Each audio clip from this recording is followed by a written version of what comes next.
Saudara, kasus 233 lembar surat suara tercoblos di TPS 19 Waikandis, Kecamatan Tanjung Senang, Bandar Lampung dihentikan.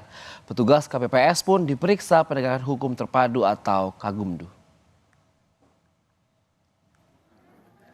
Surat suara yang tercoblos dari caleg DPRD Provinsi Lampung terbagi atas 133 surat suara tercoblos atas nama caleg Hesti Kumalasari dengan nomor urut 2 dari Partai Demokrat dan 100 surat suara DPRD Kota Bandar Lampung atas nama Sidik Afendi dengan nomor urut 1 dari Partai PKS.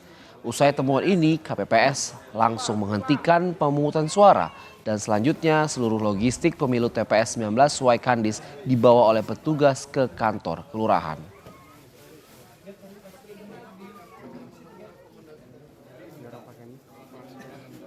Menemukan surat suara yang sudah tercoblos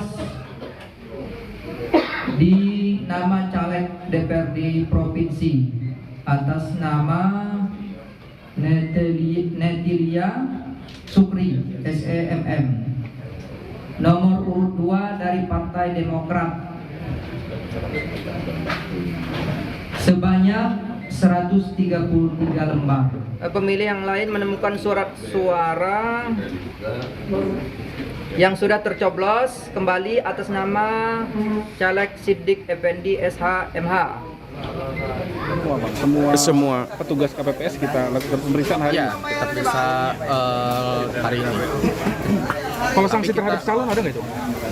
Ya, apabila memang ada yang mengarahkan langsung, akan ada juga gitu unsur pidananya.